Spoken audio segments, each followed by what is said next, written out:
money and when new dollars come into our state as a result of Grand Prix.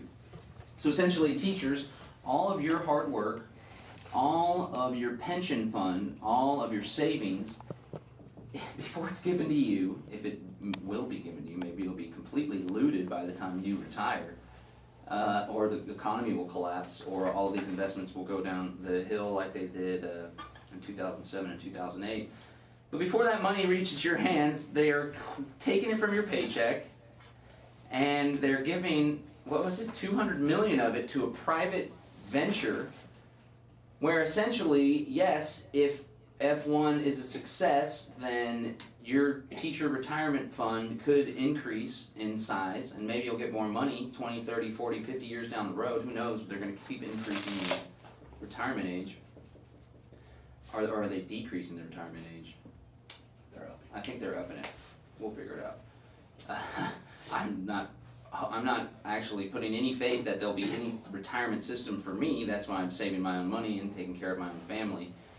But that 200 million, if it's a total loss and if Formula One's a big boondoggle, then you're going to lose your retirement money. This same thing was happening. They were backing the retirement funds of public employees in the state of Texas in order to fund risky investments by international toll corporations and road builders in the Trans-Texas Corridor. They were trying to use public pension funds to fund and subsidize the Trans-Texas Corridor, the boondoggle of a multimodal transportation system that was set to drive all the way through the United States of America, gutting the state of Texas, connecting Canada and Mexico. So you think I'm off base, that's fine, but just realize that they're taking your money and using it for risky investments, and likely if you make a teacher salary, you're not even going to be able to afford even going to F1. But 200 million of your dollars will be boondoggled right along with it. So how's that? Maybe the teachers union should be up in arms on that, or maybe they negotiated it. Maybe you guys enjoy being part of the boondoggle investments, but it could go belly up. Hitting it hyper local with the Haze-Free Press. This is concerning my alma mater, the Texas State Bobcats. I wish I could sing you a fight song right now, but I never learned it. A former Texas State University student was arrested and charged Tuesday in connection with the bomb threat the school received via email on October 18th. An email bomb threat. Wow, that's the 21st century right there. Brittany Nicole Henderson, 19, was arrested by Bryan police after investigators traced the email back to an account allegedly owned by the former student, said University Police Captain Daniel Benitez. Well, that's a smart terrorist right there. Benitez said Henderson is, well, I wouldn't call that terrorism actually, because she probably didn't have a political goal. Benitez said Henderson is awaiting extradition to Hays County. On October 18th, the university evacuated the admissions building as well as the San Jacinto and Towers Hall dormitories before issuing the all clear. So, former Bobcat arrested for making a bomb threat. It's not very nice to call in bomb threats. Freaks people out and further builds the idea that we need to have anti-terror apparatus and police departments that are trained in all this stuff. It's interesting to note that the Austin Bomb Squad actually was brought down to San Marcos, and for those Austin taxpayers, know that you're subsidizing the bomb prevention and dealing with bombs for the entire 5-county area. I recall a few years ago whenever we protested the city spending millions on getting a bomb robot from Northrop Grumman, one of the biggest war contractors in the world. So I don't think that's very equitable amongst the cities. But yeah, I heard about this story on Alex Jones' InfoWars actually, saying that the bomb threat was an inside job and it actually never happened. It's just to grow the police state in San Marcos. I'm just making that up, of course. Just being silly here, just being silly. Things actually do happen, it's not all a conspiracy. Sales tax steadily increases for Hays County, Kyle, and Buda. There you go, you got the tax leeches growing once again. When will it stop? When will it stop? Some people think it would stop when they have the tax rate that is capped for the school districts, but apparently they're suing the state because they want more money.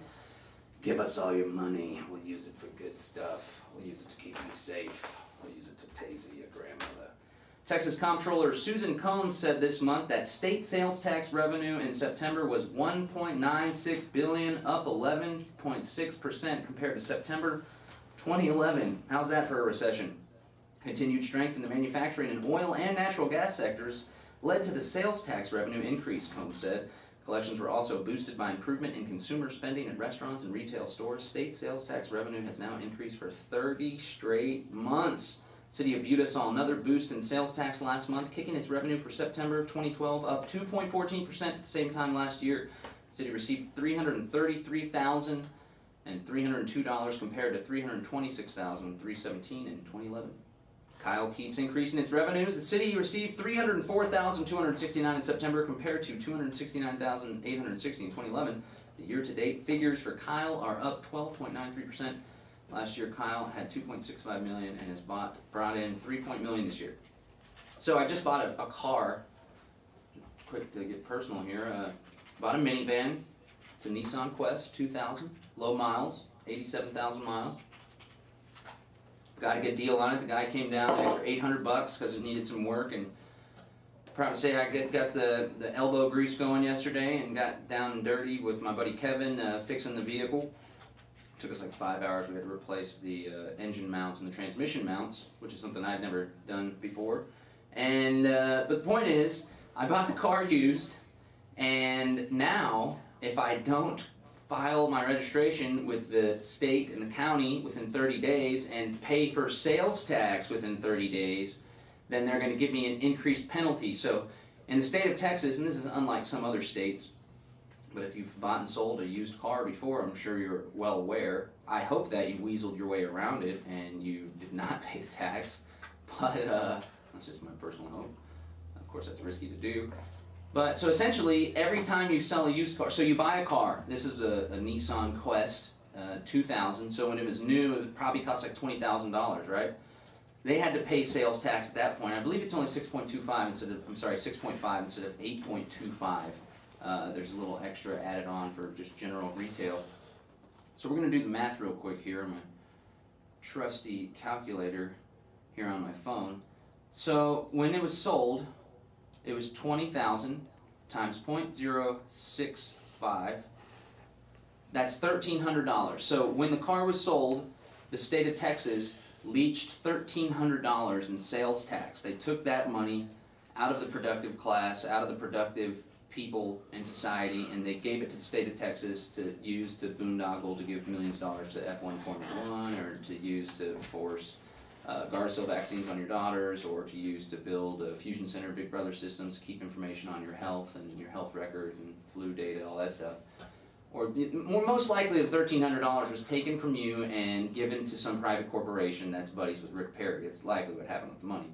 But either way, $1,300 is taken at that point. This is called a binary intervention, I believe, from Murray Rothbard, Austrian economist. There's all sorts of different ways that the state intervenes in private transactions amongst individuals. This one being a private transaction between somebody that's buying a car and the dealership. The state, through its monopoly on force, because if you don't pay the tax, they'll come out and steal your car or shut the business down, or worse, they'll lock you up and take your freedom away, and if you try to resist, you could end up dead. Everybody's always got to remember that. Government is nothing more than a gun and violence. Remember that. You might not like to think about it. You may say, oh, that's crazy, that never happens. But if you want to be proven, if you want to see the proof in the pudding, then withhold any one of your taxes from sales, property, to income, and you'll quickly find that government is in fact force. Nasty, brutish force is all that government is. That's what sets it aside from other institutions in society. That's the key factor that makes it different. It uses violence, or the threat of violence, in order to further its ends, in order to force compliance. Right? So don't pay the $1,300 and they'll take your car or shut down your business. So that's an intervention. Either they put the gun to your head and say, you're going to pay us this money, or you're going to go to prison because you smoke marijuana. That's a primary intervention, one-on-one. Then this binary intervention is when they step in and say, hey, we know that you want to have a peaceful transaction amongst two consenting adults, a voluntary interaction, but we're going to step in the middle of it and say, if you don't pay us after you buy this car, then we're going to put a gun to your head.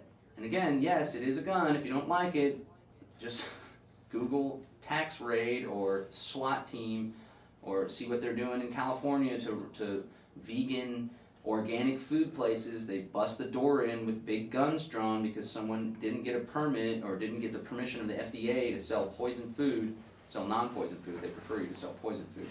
Okay, so that's an intervention. So when you buy the car for $20,000, the lovely couple that I bought it for, they had to pay $1,300 to the dealership, who then turned it over to the state. You'd think that would be it. Like, okay, it's a sales tax on a particular vehicle, a particular item. The state already got their taste.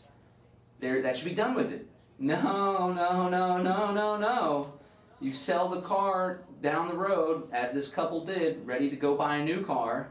And it's worth noting they've moved up in the world. They had they went from the Nissan, they had a Lexus in the driveway. They're selling the Nissan, and it's likely that they'll buy a nicer car at a nice house.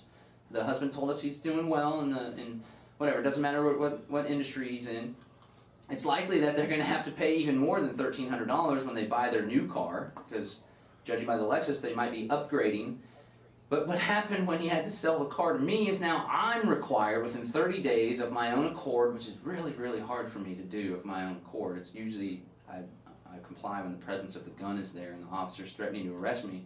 But for me to go in there within 30 days and pay them the 6.5%, which comes out to about $300 or so, $250, which is $250 that could be going to pay to replace the brakes right away, so it's safer for my family. That's $250 that could be going to the savings account because we don't have health insurance and we have our own savings account for in case there's a health emergency.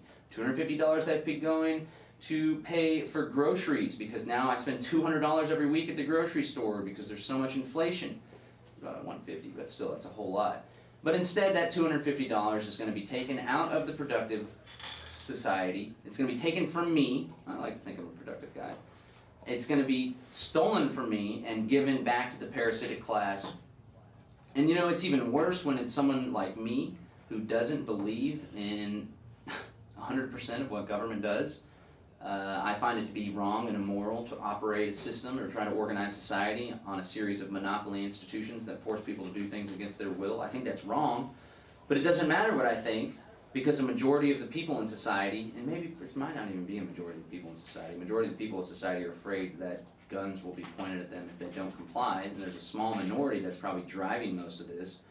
But because people believe different than me, you know, the Occupy guys say this is what a democracy looks like. This is what a democracy looks like. The people that don't agree are forced to participate at the threat of violence. So, to demonstrate that, I could say, you know what, I'm going to take a stand.